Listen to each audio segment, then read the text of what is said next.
So thanks for joining us for today's workshop. My name is Stephanie and I'll be your host today. In the next 90 minutes, we'll go over everything you need to know to prepare for and run your Exabeam test drive. We'll start today's workshop with a brief overview of our security intelligence platform. Then we'll move right into a demo of the platform, as well as a demo of the test drive interface. We'll also review a few important items to help you configure your test drive. Also, we activated each of your test drives. You should have received an email from Exabeam yesterday afternoon with your login credentials. So feel free to log in during the workshop. And at this time, I'm going to turn things over to Andy Skrei, who is the VP of Worldwide Sales Engineering here at Exabeam, and he'll be leading you through today's workshop. Hey, good morning, everyone. As Stephanie said, I'm Andy Skrei. I've been with Exabeam just coming up on 3 years here in August, and actually before joining, I was one of the first Exabeam customers. So I bought and deployed the Advanced Analytics product at eBay. So please feel free to ask me as many questions as you want about the products and kind of where they might fit into your security operations from a detection and response capability. So let's talk a little bit about Exabeam, right? So what we see at Exabeam is that security management is broken. And most organizations I talk to have at least one or potentially all three of these challenges. The first one's a data problem. We're generating 10x the amount of data we were last year or even from a couple of years ago. And this is a problem when it comes to the volume-based pricing of legacy SIEMs. It's too expensive to collect and retain all of the information that we need. So what we end up doing is cherry picking and trying to identify what are the critical log sources I need today that's going to help me in my detection and response capability. And 99% of the time when an incident or a breach does occur, we end up finding that those log sources that we collected wasn't everything that we needed, right? So the other problem with the current legacy SIEMs is that they don't actually support the kind of reporting and analytics that we need to run on top of the data. A lot of these technologies have been developed 10, 20 years ago. They weren't developed in the era of big data. This dovetails into the intelligence problem that we have. Today, we're blind to modern lateral movement and modern credential-based attacks. We're so focused on trying to identify IOCs, IPs, domains, that we forget that most times in a breach that credentials are kind of at the heart of a breach. Right? We have so much noise from these ineffective rules and signature-based detections. Everything's generating alerts and red lights in the organization, and we have a hard time focusing on what's important. And the other major problem is we're not able to connect the dots. We have alerts firing and we have these breadcrumbs, but we're not able to connect and understand how these things are related. And we'll talk a little bit more about this, but if breaches are lasting upwards of 200 days, in most organizations, there have been alerts that have indicated that something's wrong on the network, but no one's been able to piece these alerts together to understand the full attack chain. And finally, we have an expertise problem. We have these alert overloads. All of the alerts are firing. We don't know how to prioritize which ones to handle first. We have staffing shortages. Trying to find the right individuals that know how to take an alert and do the correct triage is very difficult to find.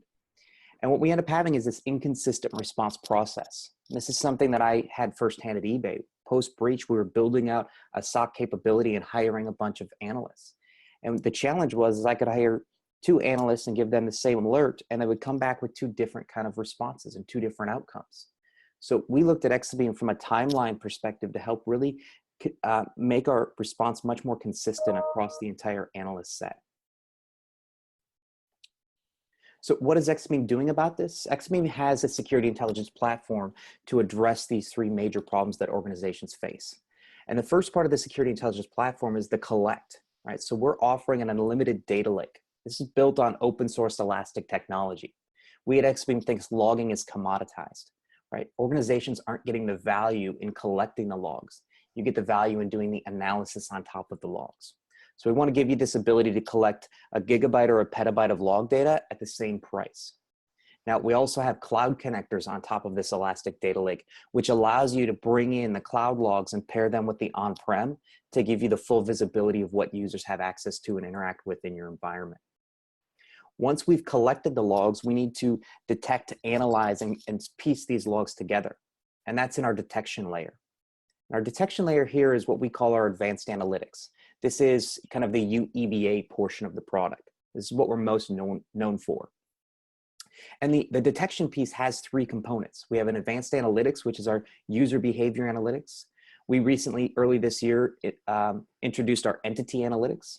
So both on the user and entity, the main goal here is to start to baseline and learn what's normal for any user or device on the network. Once we have the normal behavior patterns, we're able to identify anomalies and bubble up the suspicious and risky activities occurring in the environment.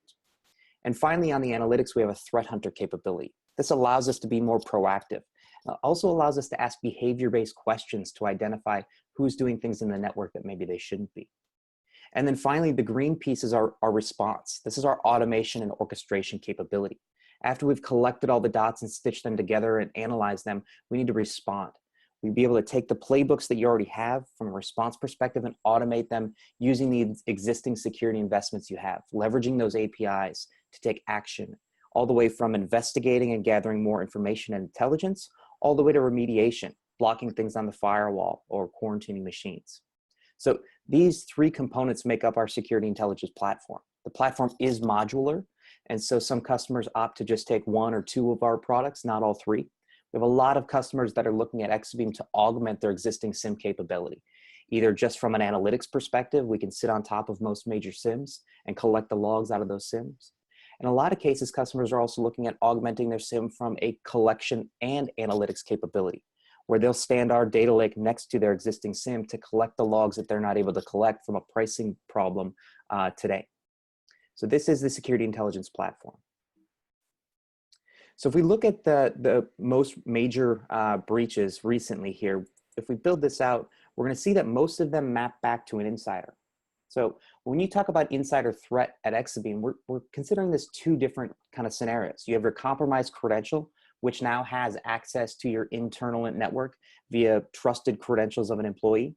And then you have your malicious insider, right? So we can see here in a lot of cases, the attacker gains access via third-party credentials and installs malware.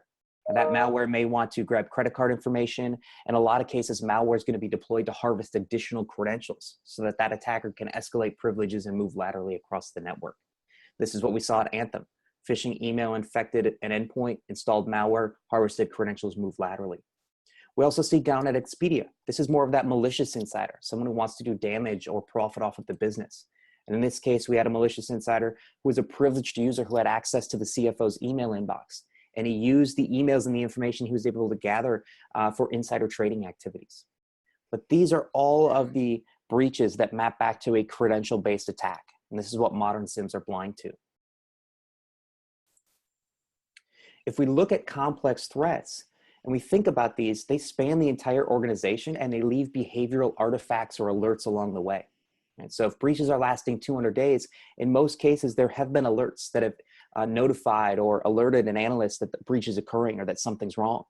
But how do they know to look at one specific alert when they're getting thousands a day?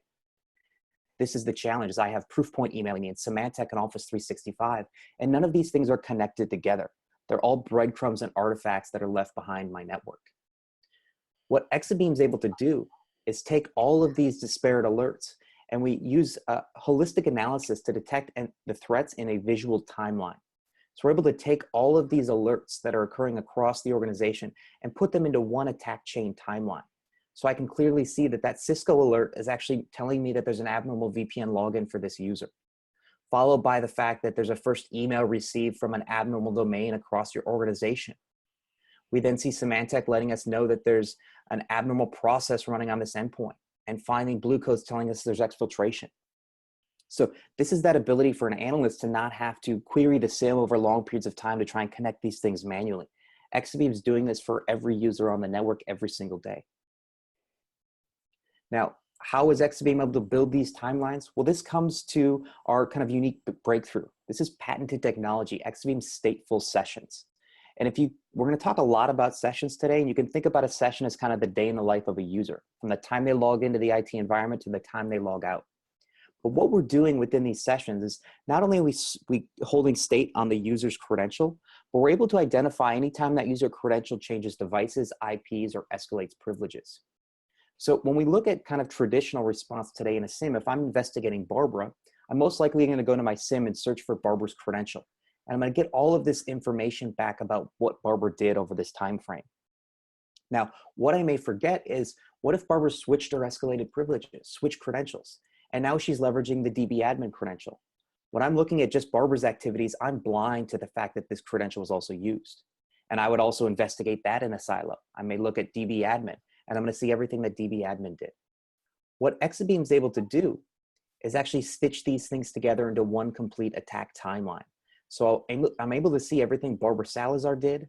I'm able to identify that credential switch to DB admin, and not just show you that it exists, but also identify whether or not that's anomalous. Does Barbara normally switch to this credential? I'll show you everything she did with that privileged credential, and then everything she does with herself back to her B. Salazar. Right? This gives me that full attack chain and allows me to visually see everything a user's doing and not lose them when they're changing devices, IPs, and credentials. So with that in mind, what I want to do is I want to jump into a brief demo of the Exabeam Security Intelligence Platform so you can get a better sense of what this looks like. And then we'll also pivot over into test drive so I can kind of get you guys familiar with the test drive platform and how to interact with test drive. So what we're seeing here is the Exabeam Advanced Analytics platform, and this is kind of that UEBA product. We're going to start our demo here, and we're going to pivot from the analytics into our data lake as well as our incident responder. What you're seeing here, though, is the initial interface that an analyst would get. And what you might notice is kind of the simplicity of the UI. This is very much by design. We want to abstract a lot of the machine learning and data science from a junior or an L1 analyst. They don't necessarily need to know how the machine learning is being done. They just need a tool that they can get into and get value out of very quickly. So on the far left-hand side, you're going to see notable users. Now, a notable user for Exabeam is a user that's exhibiting enough anomalous behavior that we think someone should investigate them.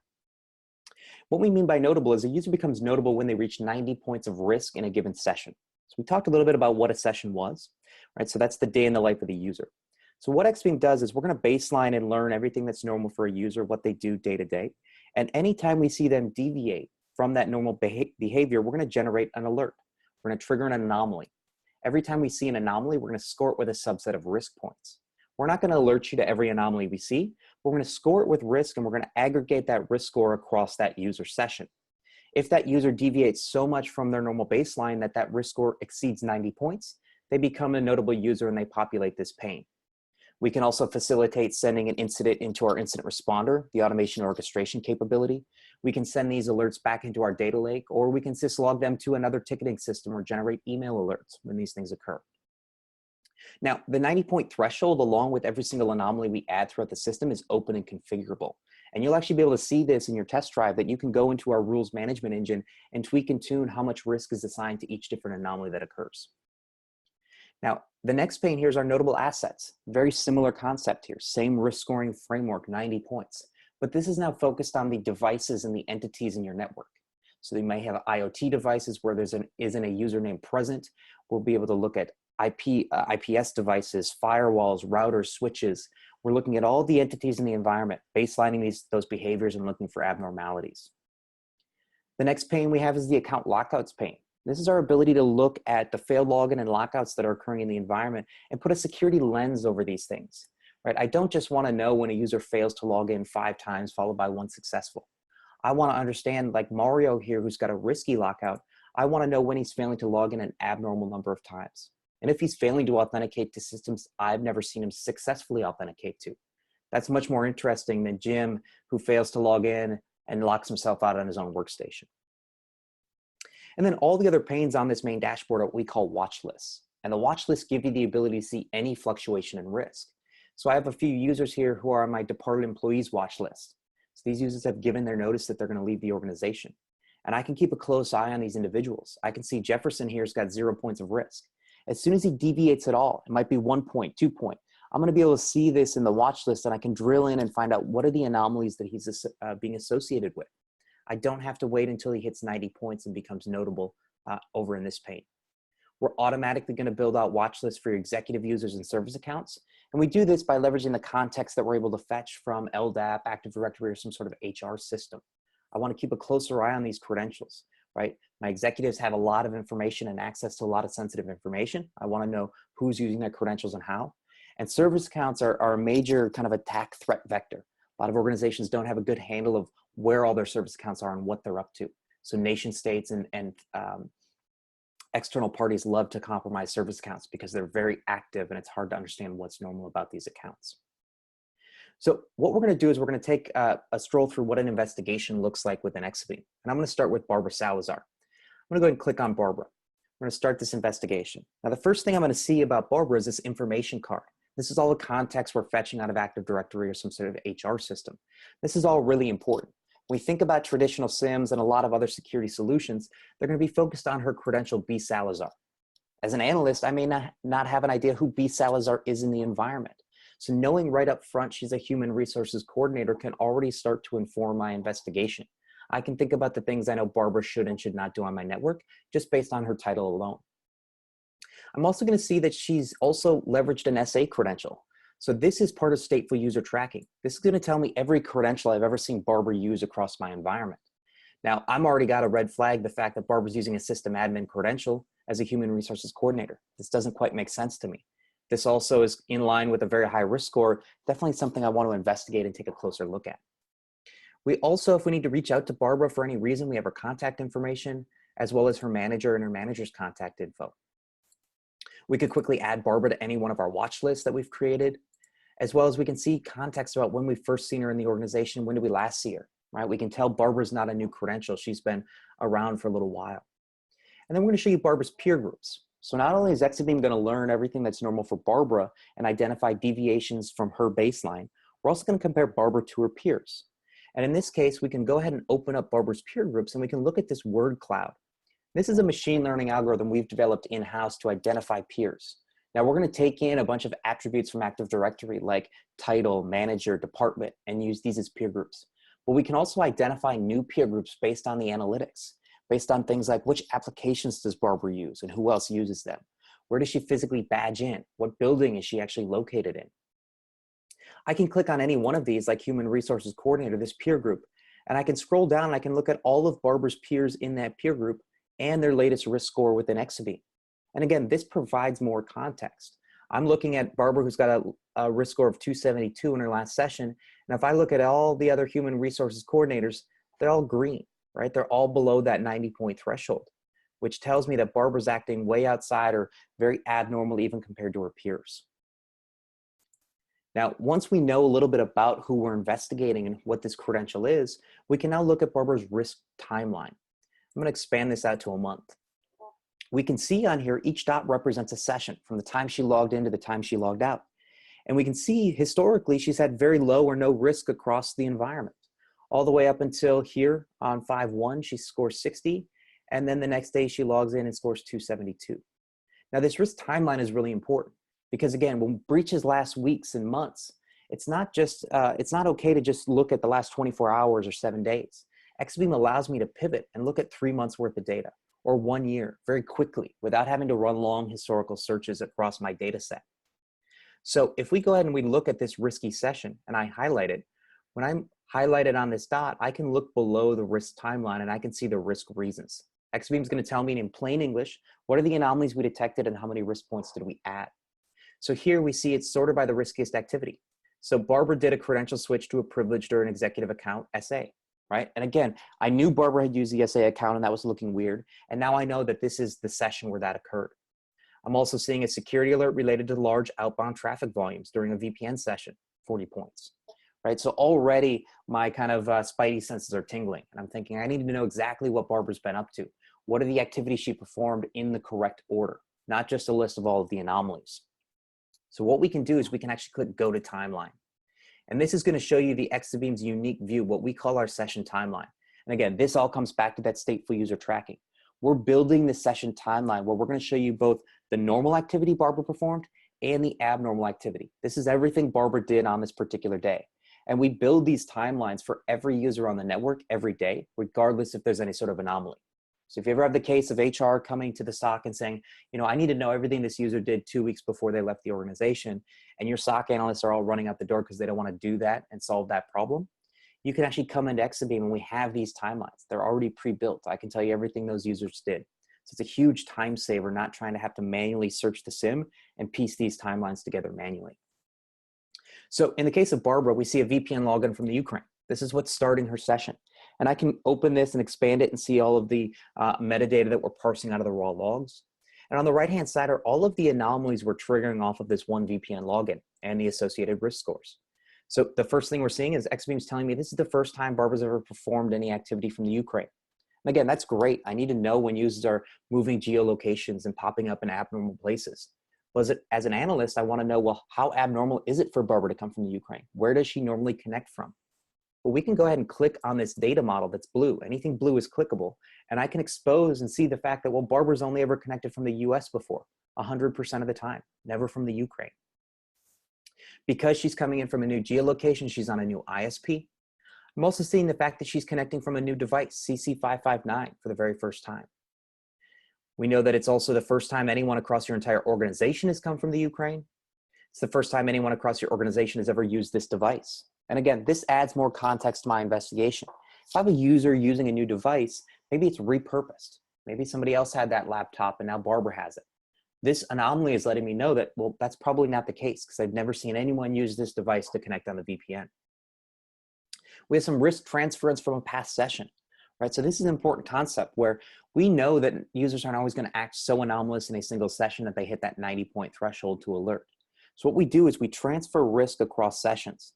This allows us to continually increase that risk score and catch those more low and slow attacks across the network. We know it's also the first time on the source IP, and lo and behold, it's also the first time anyone from Barbara's peer group JobVite, which happens to be an application that she's using, is connecting from the Ukraine. So already this one event's triggering multiple anomalies and increasing Barbara's risk score quite high. Now, the next thing we see is these 8 remote access events. You'll notice no anomalies detected or risk points added, which means this is normal behavior for Barbara. This is the standard things that she does when she connects to the domain. I can expand this and actually see this metadata and the raw events that are occurring. Now, once she's connected on a VPN and maps her drives and does all the normal behavior, we start to see what looks like lateral movement. Barbara begins to access systems that are anomalous or for the first time. So here we see her access this particular dev server. And again, I can click on this server and I get more information about it. Like, when did I first see it on the network? If I have a user accessing a server for the first time, but that server just popped up on the network yesterday, it's brand new, it's less risky to me that they're accessing it for the first time. We're probably going to see a lot of that activity. But here I can see this server's been around for a couple months. I can also look at, from Barbara's perspective, which assets does she typically access across the environment? We know this one's never happened, but here's the list of all the servers and assets she's interacted with. She then accesses a server that's abnormal, meaning we've seen her access this device once before, but it's still statistically significant. So we add some risk to that behavior. And then we see her go ahead and she does a remote logon. Now, a remote logon for Exabeam is a remote interactive login. This is an RDP or an SSH. So here she's actually doing an RDP to my colo sysdb. We're calling out the fact that this is the first remote login for Barbara to this asset, as well as for her peer group human resources coordinators. The next activity we see is this account switch. That's what this icon's denoting here, is Barbara's now switching credentials or escalating privileges. And here's where she's leveraging my SA account. So we have this kind of fact-based rule that's telling me anytime someone uses a privileged or an executive account, I want to score it with 40 points. And then we have an anomaly-based rule here that's telling me that this is the first time that Barbara's ever switched to this target SA account.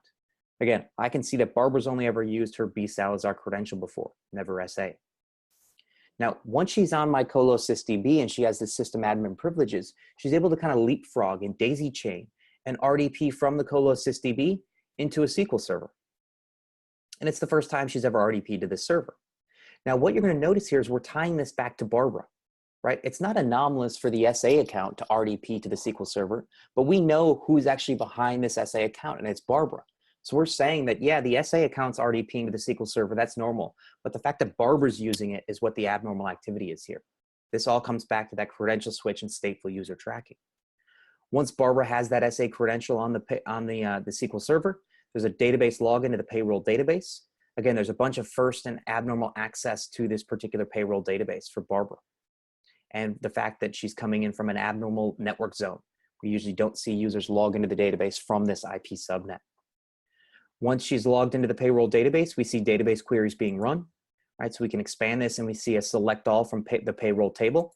And Exabeam's actually modeling the size of the query response. And we're telling you that it's an abnormal query response size. It's much larger than what we expect, 934. This is much, much larger. Again, we can look at this particular data model and see how far outside of the norm these blue bars, Barbara's activity is. We then see Barbara accessing a file share website. We then also now seeing Palo Alto alerting us to this large outbound traffic volume. So we're scoring this with 40 points because we have this security alert that's happening on the VPN. We're also able to model the security alerts that are occurring in the organization to help you prioritize and find out what's important. We're telling you we've never actually seen this security alert trigger across your entire org before. We've seen all of these other signatures and alert names happen, but never large outbound traffic. We see Barbara log out of the VPN, and we're also going to start to still see the web activity that's occurring from Barbara's machine. And we're seeing that she's uploading a large amount of data as well to the web. Right? And when you think about this entire session and everything that's happening here, this is most likely where analysts are starting their investigation today, is this Palo Alto alert. They're getting alert from some solution, and they're trying to figure out, why is this alert triggering? What happened before? What happened after? If they get an alert for large outbound traffic, they want to try and figure out what is in this traffic. What's being sent outbound? Is this normal? Is it not? Right? This is the power of these timelines, is to quickly visualize and give your analysts the ability to answer all these questions without having to even ask these questions. They don't have to go to the SIEM and figure out, what log sources do I search over what time frame. Getting the raw logs back doesn't tell them what's normal or abnormal about these behaviors or activities. So in some cases, a security analyst may want to get at the raw logs that make up this session.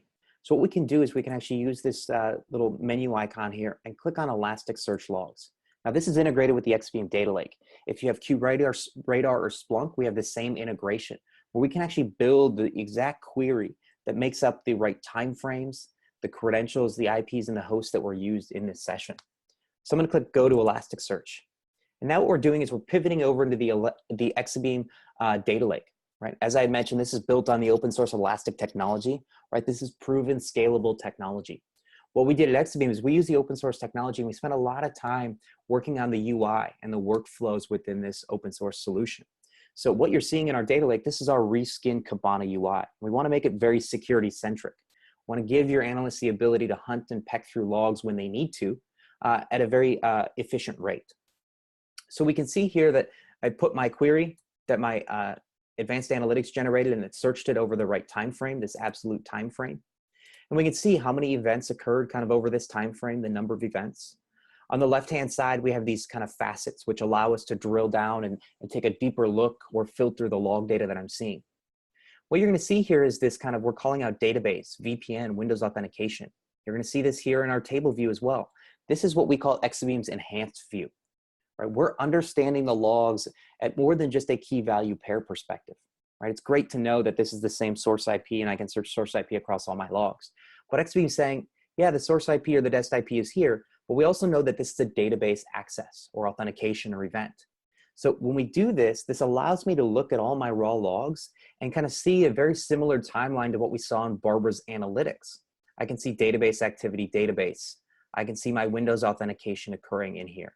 I can continue to scroll down and we can see the VPN access. This is much easier to view than traditional SIEMs where I may be just looking at the raw logs, where I have to expand this. And at a glance, I can't tell that this is a database activity event. So I have to go and I have to read more of the logs to understand what these are. So we want to make it easy and efficient for your analysts to not only know what the logs are, what are the most important fields in those logs. And we're highlighting here any of the search criteria. So we have B. Salazar in my search up at the top, so it's going to highlight where we're finding these across the log data set. Now, if I wanted to, I can come over here and I may want to say, I want to filter this and I want to look at just the select statement within the database. So I can include or exclude this from my search. I go ahead and I include this, and now it's changed my search results, and now I'm just looking at the individual select database event. So this is one of the core components of the Exabeam Data Lake. The idea here is that it's the ability to collect anything you want, search that data, visualize, report. And there's even a correlation rule component here. So if we want to take this a step further, we can start to look at some of the visualization capabilities that we have. I'm going to actually open up a dashboard. So the way that kind of Exabeam works is in the data lake is you can create individual visualizations, kind of these small panes. Once you have an individual visualization, and some of these will populate here like a line chart or a bar chart, a pie chart, you can put all of these different visualizations onto a dashboard. I'm going to actually just look at this over the last 24 hours. Once you have dashboards, You can have these on your big monitors up in the SOC, or you can schedule these as reports so that these are sent out on a periodic basis. So what this is this is a dashboard that's actually visualizing the Exabeam anomaly detection data that's being triggered in the analytics. So here we can actually look at, from the analytics, what are the high-level event types that I'm seeing across my anomalies? I'm seeing a lot of remote login anomalies and VPN, right? So I can filter and look at these different types of anomalies here. So these are all the session end activities, failed login activities. We can scroll down and we can look at things like, what's the trend of the anomalies over time? How many anomalies are occurring? Is this increasing or decreasing? I can look at what are my top rules? Which rules are firing the most across the organization? So this is this way to take all of this raw log data and start to visualize it. And you can pair this with the analytics to give you a really robust picture of risk across the organization and what's happening. Now, this is the Exabeam Data Lake, and I don't want to spend a ton of time here because this really is the core component, is this unlimited logging capability. You should have analysts in here doing some searches, visualizing, reporting, but in most cases, analysts are going to spend their time in the analytics and in our next product, which is our Incident Responder. So here's our third product, right? So we've seen the data lake where we collect all the logs. We've seen the analytics where we analyze and connect the dots. And now we have a finding. We have a notable user or some sort of anomalous behavior that we need to respond to. This is where the incident responder comes into play. So this is the main dashboard here where I'm looking at all of the incidents across my environment. And for Exabeam, an incident is a notable user. It could be an alert that's coming from a third-party solution, like something from Proofpoint or an AV. It's essentially that container or that ticket for Exabeam. We consider that an incident. On the left-hand side of the incident responder, I have the ability to filter my incidents to find the things that I really want to focus on. Like I could filter them by what's assigned to me. I can look at specific date ranges. So if I'm doing an investigation on an incident or breach, I may want to focus my efforts on what are the incidents that I had or alerts that I had over this time frame. I can look at incident types. So I may want to filter based on these kind of predefined incident types that Exabeam delivers. Now these incident types, along with the status and the priority here, these are all open and configurable. So if you've already have these defined and they're slightly different in your organization, we can tailor our incident responder to meet those needs and fit what you have. So what I'm going to do is I'm actually going to filter and I'm going to look at phishing incidents. And I'm looking at all statuses and priorities. I also have the ability here to start to throw in keywords. So if I have an IP address, a hash, a process name, I can actually add these as keywords and they're going to search across all of my incidents that are in the incident responder. In this case, I'm looking at phishing. And here I have a phishing incident for Barbara Salazar. Well, we already investigated her. She was coming in from the Ukraine, moving laterally and exfiltrating my payroll database. But now it looks like I also had some alert from my Proofpoint email security. If I expand this, I can see it's from Proofpoint related to potential phishing for Barbara. So let's do an investigation here. I open up my incident for Barbara Salazar. Oh, sorry about that. And I can see here that Barbara received and clicked on a phishing email. This is the description here that an analyst put in. All of these other fields here, these are being parsed out by the alert that we're receiving. Again, this is coming from Proofpoint. So I can see who this email was from, who it was sent to, the subject that told Barbara her paycheck was available, and it also looked like there was a link in here.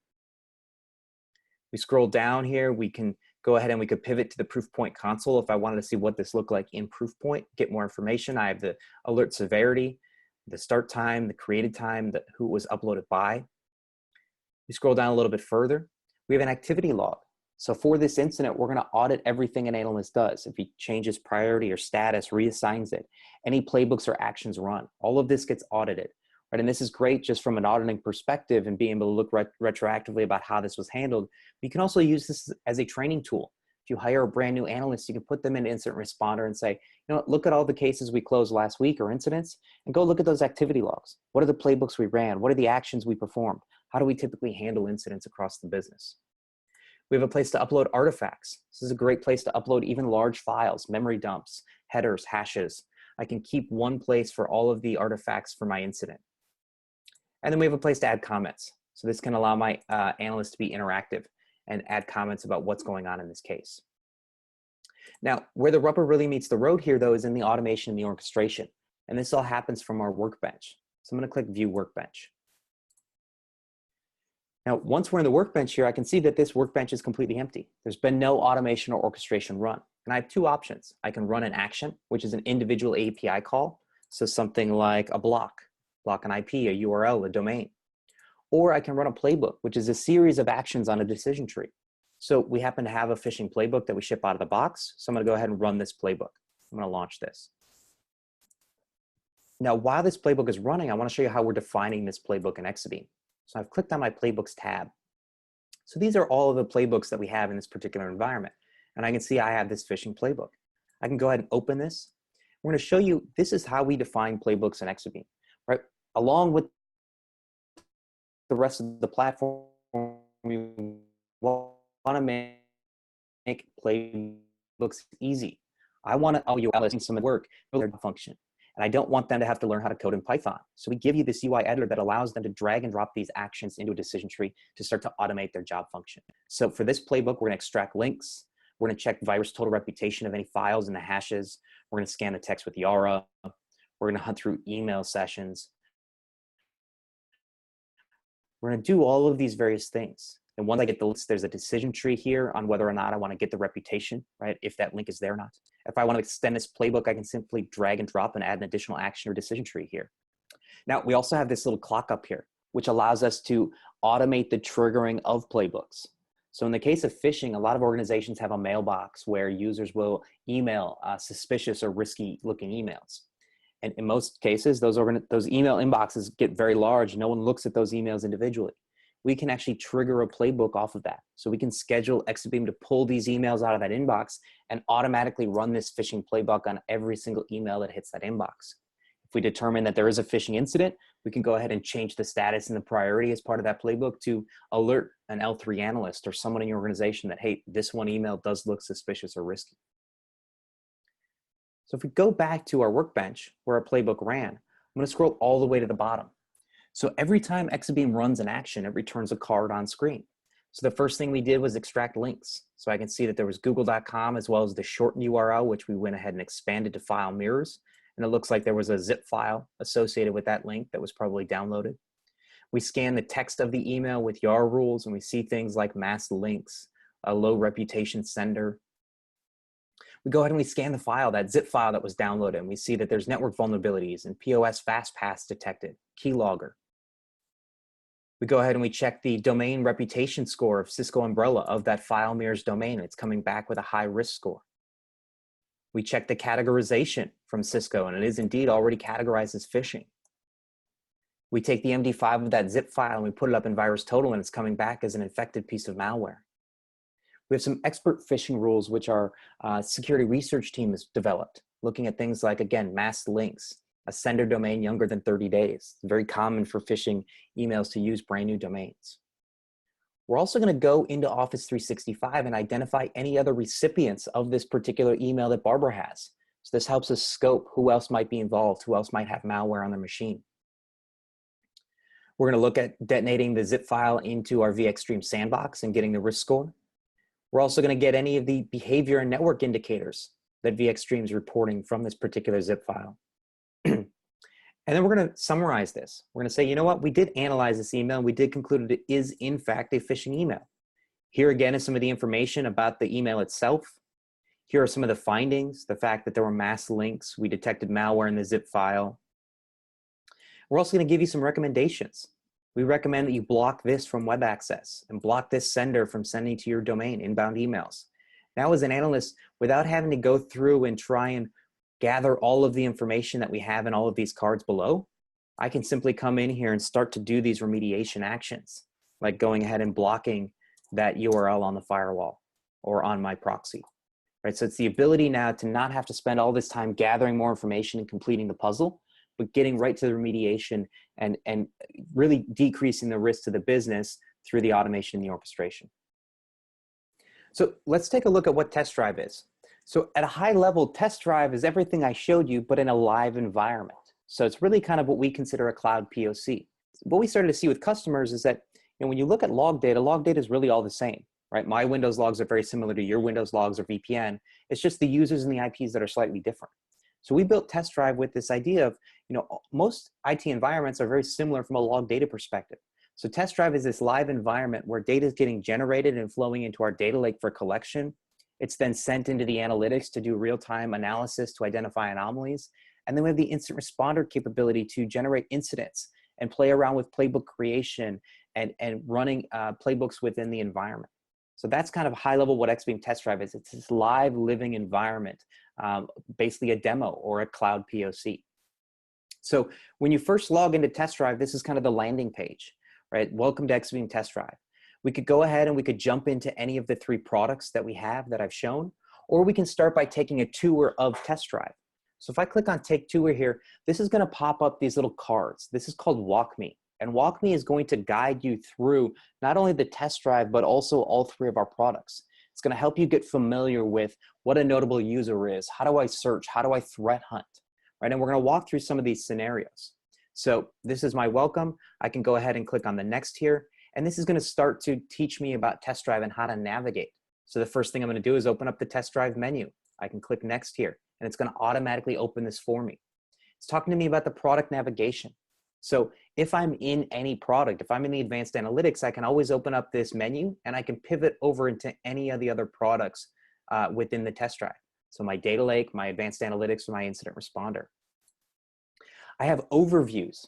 So within each of these products, you can go and you can drive and dive into an overview of what is data lake, what is advanced analytics, what is incident responder, how do these things function, what's the unique feature sets here. And then finally, we have missions. So these missions are kind of interactive training modules on how do you interact, how do you use the solution for things like how do I create a dashboard? We're actually going to go through this one and walk through how do I create a dashboard within Data Lake? How easy is it? And then that should be able to take you into how do I just create my own dashboards? How do I continue to play with the Exabeam test drive to build out dashboards and visualizations and reports to get comfortable with the technology? So at any point in time, I can also click on this little X to X out the particular walk me. And now I have the ability to kind of roam test drive on my own. So what I'm going to do is I'm going to actually jump into the advanced analytics. So I'm going to go ahead and open this up. It's welcoming me to the advanced analytics, and this is the Exabeam Analytics overview. When I click next, it's going to pivot me over into the AA. It's going to automatically authenticate me in here. And now I'm in the analytics and it's giving me an overview of what I'm seeing. So at the very top of the analytics, and this is going to be similar to the demo I just showed, but we see the KPIs, right? This is going to tell me how many users is Exabeam monitoring, how many assets have we seen, how many sessions have we built. We already talked about this, but it's going to tell me what are notable users. So if there's some other colleague in your organization that's going to be leveraging test drive and they're not on this particular webinar and they don't know what notable users is, we're going to explain that to them. These are the users that have the most risk. Similar with notable assets, account lockouts, watch lists. Now, it's not just walk me is not just telling me about it and just having me click next. It becomes interactive. So when we talk about Threat Hunter here, it's saying at the top, this is Exabeam's Threat Hunter capability. If I want to access Threat Hunter, it's telling me to go ahead and click on this little dropdown. I can go ahead and hit next. And now I'm in the Threat Hunter. It can walk me through how to use Threat Hunter. There's a module on that. It's also going to tell me how do I use my search bar. I should search for B. Salazar. And I go ahead and now click on B. Salazar. And it's going to walk me again through all of the information that I talked about kind of in the demo environment. So the idea here is that if you've never used Exabeam, if you've never seen it, you can get comfortable with all 3 of our products. And once again, I can always X out of this. And now I'm just in analytics and I can play around and start to look at Barbara sessions. If I ever want to get back to that overview, I can always come back in here and I can go to the overviews and I can click on advanced analytics and I can launch this, right? And this is going to start me back with kind of that initial, what is AA, what is data lake, what is incident responder? So this is a great place to start if you're not familiar with our solutions to get an understanding of what are all the feature functions that we have throughout these products. Now, one of the things we didn't look at in the particular demo environment was the entity analytics or the notable assets. So I do want to take a look at this just to give a little more overview. So I'm going to actually look at this particular asset, which is not notable yet, but it's getting risky. It's going to be very similar to the users. I get this high level information. What is the details that we know about this asset? It's a workstation. This 9 here means that we've seen security alerts on this particular asset. We can get all of the IPs associated with this asset over time. We scroll down and just like the user, we have this risk timeline. Again, I can expand this out for a very long time and see what are the anomalies and risks that this asset's been attributed to. We scroll down on any session, we're going to show you those anomalies that this asset's performing. So first outbound connection to this particular port, right? So these are kind of the unique things that we're looking at from an entity perspective: ports, protocols, size of traffic. But the other unique thing here is that you're going to see this little user ID here, or picture. This means when I see a user picture that there was a notable user that had presence on this entity in their notable session. So if I go ahead and open this, this is telling me Fred Higgins had 168 points of risk, and he was logged into this particular entity during that session, right? So when you have users that are acting anomalous, they're doing it when they're logged into systems or accessing systems. So we're able to kind of bridge that divide and help you identify when users and entities are related and when those risk scores are high together or in conjunction. So this is just one of those key pieces I wanted to point out, is the ability now to look at both users and entities within Exabeam. Now, the other thing I want to do is we're going to go through a mission where we can actually generate new detections and see how they flow through the data lake and to Exabeam's analytics. So we're actually going to pick a user, and we're going to pick Tiffany Peck. And what I want to show you right now is if you look at her total risk score today, her risk score is 28 points, right? She's got some multiple workstations in a single session, first connection from a source IP, and IT presence without badge. So she's done some tailgating to get into the organization. So remember, she scored 28 points. What I want to do though is I want to start a mission. I'm going to go ahead and open up the menu, and we're going to come down here and to create new log stream. What this allows me to do is it allows me to say, okay, I want to see how Exabeam detects abnormal VPN or lateral movement or malware alerts. In this case, I'm going to say, well, let's send a malware alert, and let's assign this to Tiffany Peck. I'm going to hit send logs to data lake. Are you sure you want to do this? Yes, I'm going to confirm. Now, this is going to take a couple of minutes for the log gen to generate the data, feed it into our data lake to feed it to the analytics, and the analytics to actually analyze. Typically, it takes just 1 to 2 minutes. So while that's happening, what we can do is we can start to look at some of the other missions. So I'm going to go ahead and see all missions. And these are broken down by the product.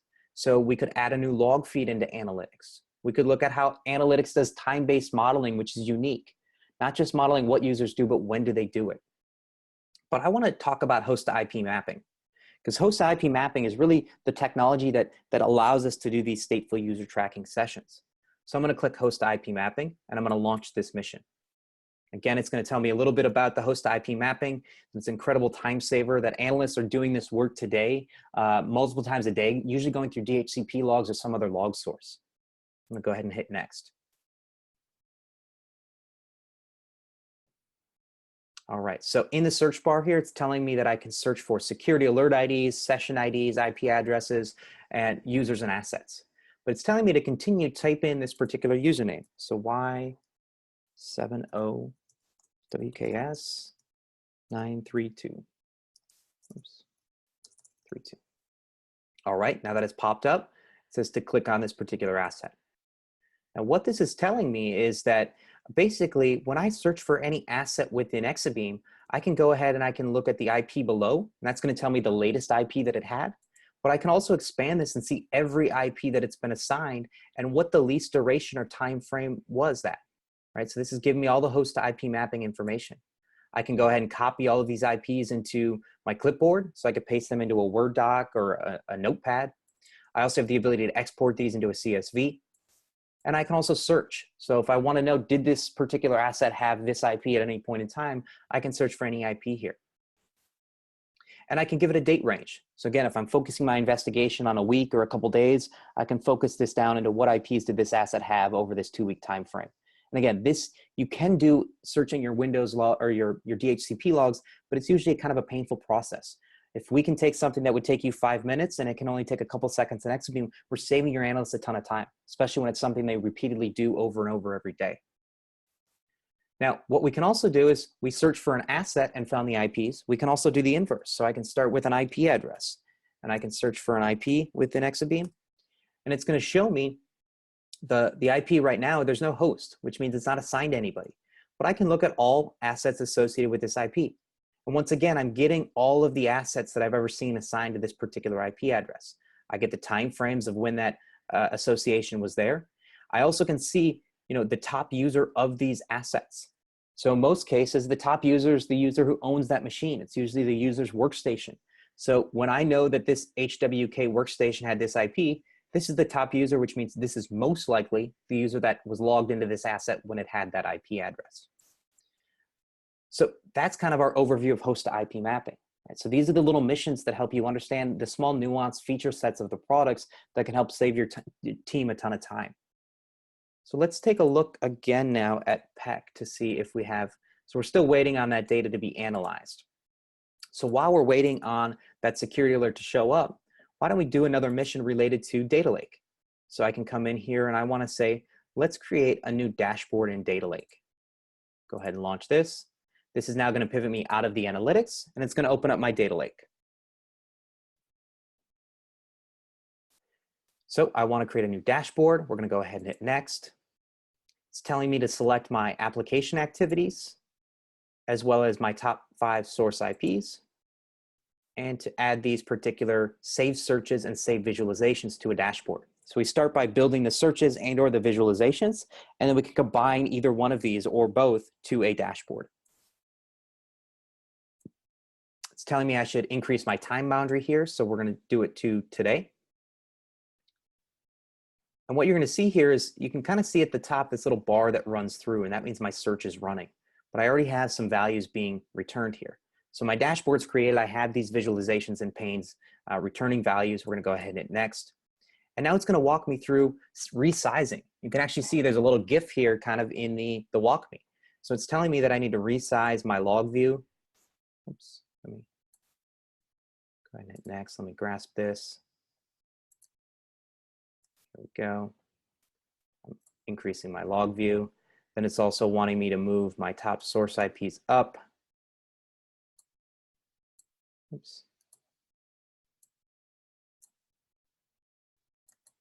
Sorry, there's a little lag here. Move that down. Make sure it sticks. There we go. Now I want to move my top source IPs above, and I can expand those as well. So it gives me the ability here to learn how to create dashboards and visualizations, and how do I move things and manipulate them on the dashboard. Go ahead, next. Then I can go ahead and share these dashboards out if I wanted to. I can export them into a PDF format. And I don't want to forget, but I need to save the dashboard. So I can go ahead and hit next. Now I'm going to save this. I'm just going to call it my dashboard, and I'm going to hit save to library. And that's how I created a dashboard within Exabeam. And I've already created it. That's my warning here. But this again, now I have more familiarity with how do I search, how do I visualize, how do I build dashboards within the Data Lake. So let's go back again. I'm going to now pivot from Data Lake. If I want to get back into the analytics, I can jump into my analytics here. And we'll see if Tiffany Peck's session has been increased due to her malware. Still not quite yet. So let's look at the Data Lake. Let's see if that data's hit our Data Lake.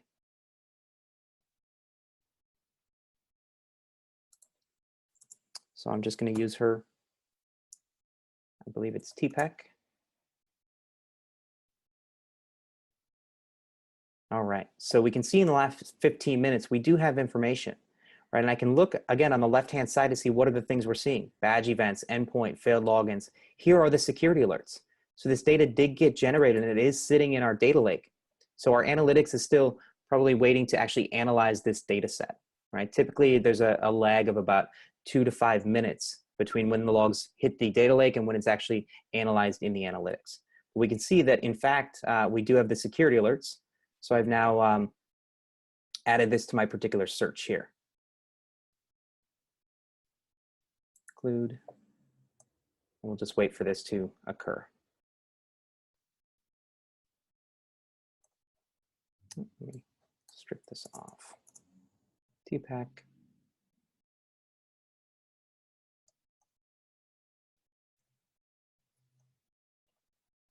We can scroll down, we can see all of her information here. Windows failed authentications. Here's the security alert. So log files written to this particular type drives, security malicious activities.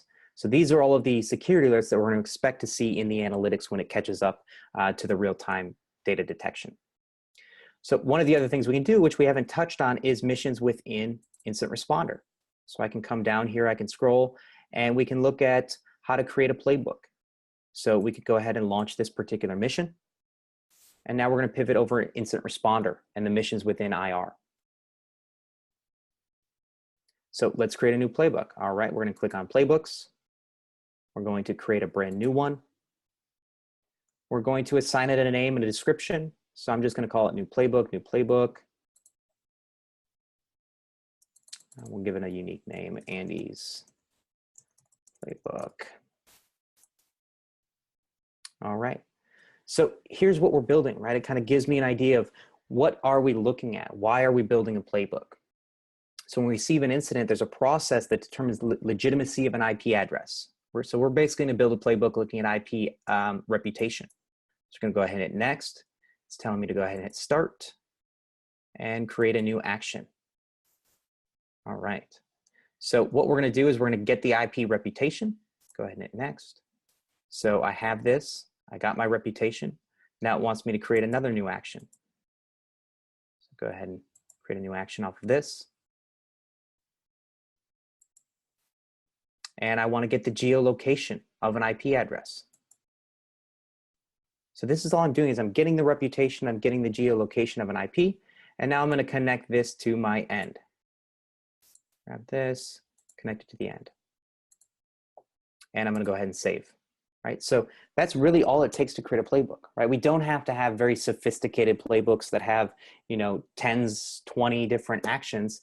In some cases, you have analysts taking an IP address every single day, trying to identify the reputation and where it's located, and they're going to 2 different tabs within their browser. If I can build a playbook that can help them do this much faster, this is where we can save time with very small playbooks. Now we can talk about the triggers, right? Do I want to trigger this particular playbook to occur when certain criteria are met? So I can say, okay, well, we have 2 conditions: if the incident is generated and if the attacker IP exists. So we go ahead and hit next. So we're going to go ahead and save this. So incidents created, the attacker IP exists, save. Now this incident or this particular playbook is going to generate anytime I have an incident where the attacker IP exists. It's going to automatically geolocate and get the reputation of that particular IP address.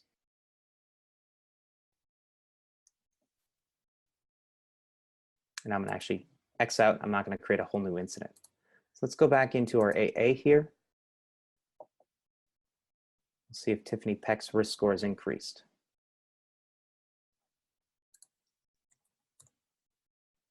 Tiffany Peck 28.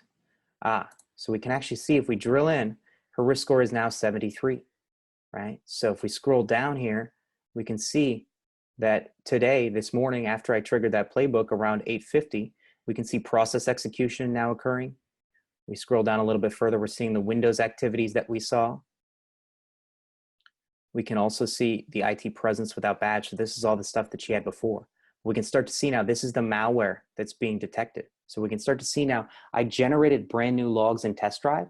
They're getting logged into the data lake and now they're flowing into the analytics. And we'll start to see more detections. We'll start to see our security alerts also flowing in here as the system's catching up to analyzing all of these data points.